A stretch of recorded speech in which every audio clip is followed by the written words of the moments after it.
আসসালামু everyone, welcome back to my channel. আজকে আমরা যাচ্ছি বাংলাদেশের ঐতিহ্যবাহী দিনাজপুর অঞ্চলের তাপবিদ্যুৎ এলাকাতে। তা পার্বতীপুর থেকে ডাইরেক্ট এই রেল লাইনটি দিয়ে দেখা যায়। চলেন আজকে দেখা যাবে চলেন বাংলাদেশের ঐতিহ্যবাহী কয়লা ভিত্তিক তাপবিদ্যুৎ কেন্দ্র, যা 525 মেগাওয়াটের। চলেন যাওয়া যাক।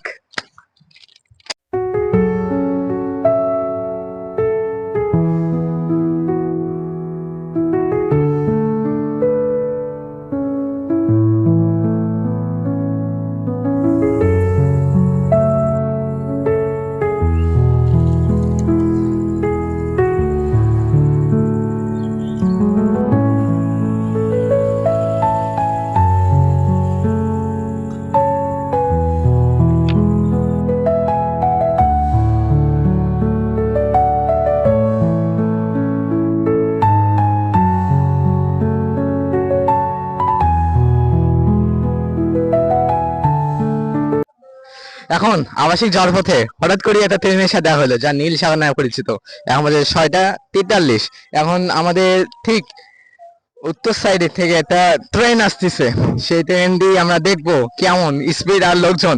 এখন তো ঈদের 2 দিন আগে ট্রেনে তো অবশ্যই ছাদের মধ্যে লোকজন থাকবে।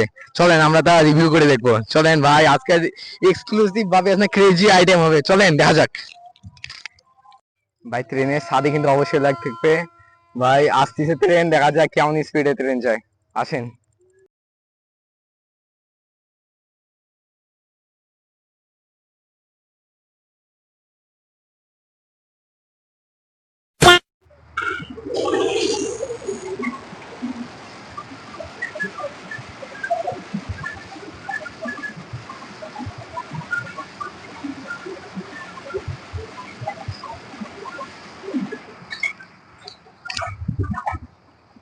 ভাই ক্রেজি মুভমেন্ট ভাই, পুরো সেরা ভাঙা ভাই।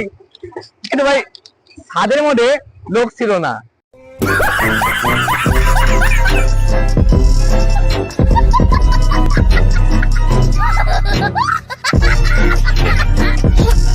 ছাদের মধ্যে লোক ছিল না, এটা একটা ঝামেলা। এর আগে একটা ট্রেন গেছে, তার ছাদের উপরে লোকজন দিয়ে ভর্তি ছিল, কিন্তু এই ছাদে হইলো না। এখন চলেন ডাইরেক্ট আবাসিকে যাওয়া যাক, তাপবিদ্যুৎ কেন্দ্র আবাসিক মেইন পয়েন্টে। চলেন চলো।